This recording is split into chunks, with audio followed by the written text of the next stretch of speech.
Hello friends, welcome to Latha vlog. இப்போ வந்து ஃபேஸுக்கு க்ளோ கொடுக்குற ஒரு பவுடர் தான் ரெடி பண்ண போகிறோம். இது போட்டிங்கன்னா ஃபேஸ் வந்து ரொம்ப பிரைட்டாக இருக்கும். ஓகேங்களா? சைட் எஃபெக்ட் எதுவுமே கிடையாது. ஹோம் ரெமெடி வச்சு தான் பண்ண போகிறேன். கடலைப்பருப்பு எடுத்து வச்சுருக்கேன். ஒரு 3/4 கிளாஸ் வந்து கடலைப்பருப்பு. இது சும்மா ஒரு வாரத்துக்கு தான் ரெடி பண்ணிக்கிறேன், மிக்சிலேயே அரைச்சி. உங்களுக்கு வேணால் நிறைய வேணும்னா ஒரு 2 மாதத்துக்கு இதில் கூட கொடுத்து நம்ம கடையில் கூட கொடுத்து அரைச்சி வச்சுக்கலாம் மிஷினில். நான் ஒரு வாரத்துக்கு ஏற்ற மாதிரி தான் நான் ரெடி பண்ணி வச்சுப்பேன். கடலைப்பருப்பு 3/4 கிளாஸு, பச்சை பயிறு ஒரு 1/4 கிளாஸ் எடுத்தால் போதும்.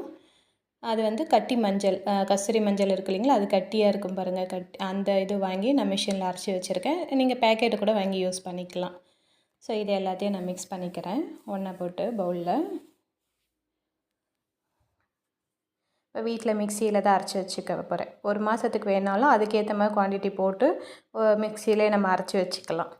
அது ஒரு ஏர்டைன் கண்டெய்னரில் போட்டு ஸ்டோர் பண்ணிட்டாக்கா காற்று உள்ளே போகாத மாதிரி வச்சுட்டோன்னா நம்மளுக்கு 2-3 மாதம் கூட நல்லா இருக்கும். 6 மாதம் வரைக்கும் கூடமே நான் வச்சு யூஸ் பண்ணியிருக்கேன். பாருங்கள், அரைச்சி கொண்டு வந்துட்டேன்.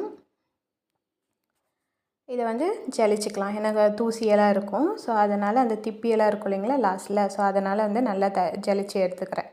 அப்படியும் இருந்தாலும் கொஞ்சம் கொரகொரப்பு இருக்கும். அது திரும்பியும் இன்னொரு வாட்டி மிக்சியில் போட்டு அரைச்சி எடுத்துக்கிறேன்.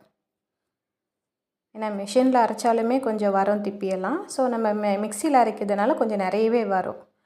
ஸோ இது பாருங்கள், லாஸ்ட்டாக இது இவ்வளோ தான் இருக்குது. மீதி எல்லாத்தையும் ஜலிச்சு எடுத்துட்டேன். ஸோ இதை வந்து நம்ம ஒரு கிளாஸ் கண்டெய்னரில் போட்டு வச்சுக்கிறேன். இப்போதைக்கு பவுலில் போட்டு உங்களுக்கு காட்டுறேன். இதை பவுலுக்கு மாற்றிட்டேன் பாருங்கள். நல்லா ஒரு பெரிய பவுல் அளவுக்கு வந்துச்சு. எனக்கு ஒரு 3/4 கிளாஸ் தான் போட்டேன். இது வந்து 1/4 கிளாஸ் போட்டேன் இல்லைங்களா பச்சை பயிறு. ஆனால் இதுவே வந்து எனக்கு பெரிய பவுலில் ஒரு ஃபுல்லாக வந்துச்சு. இதை தாராளமாக 2 வாரம் கூட யூஸ் பண்ணலாம். ஏன்னா ஒரு சின்ன ஸ்பூனில் வந்து நான் 2 ஸ்பூன் யூஸ் பண்ணுவேன். பெரிய ஸ்பூனாக இருந்தால் 1 ஸ்பூன் போதும் நம்ம ஃபேஸுக்கு. இல்லை குளிக்கும் போது உடம்புக்கெல்லாம் தேய்ச்சிக்கணுன்னாக்கா கொஞ்சம் நிறைய எடுத்துக்கலாம். ஒரு 2-3 ஸ்பூன் கூட எடுத்துக்கலாம். இது உடம்பு ஃபுல்லாக தேய்ச்சாலும் நல்லா க்ளோவாக இருக்கும், சாஃப்ட்னஸ் வரும். ரஃப்பாக இருக்கிறவங்களுக்கு வந்து ட்ரை ஸ்கின்னாக இருக்கிறவங்க இது போட்டாங்க சாஃப்டாகிடும் ரொம்ப. அதனால் போட்டிருக்கேன். இதுலேயே வந்து நார்மல் அந்த மஞ்சத்தூள் விற்கும் இல்லைங்களா, அது வாங்கி போடாதீங்க ஃபேஸுக்கானது.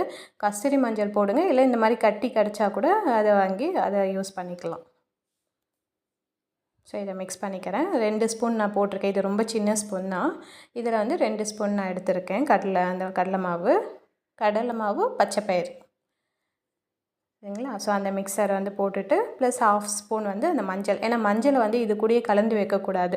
கலந்து வச்சா ஒரு பூச்சி வர மாதிரி இருக்கும், வண்டலாக வர மாதிரி இருக்கும். அதனால் தனித்தனியாக தான் ஸ்டோர் பண்ணிக்கணும். ஸோ மஞ்சளையும் தனியாக வச்சுப்பேன், இதையும் தனியாக வச்சுப்பேன். ஸோ மிக்ஸ் பண்ணி ஃபேஸில் அப்ளை பண்ண வேண்டியது தான்.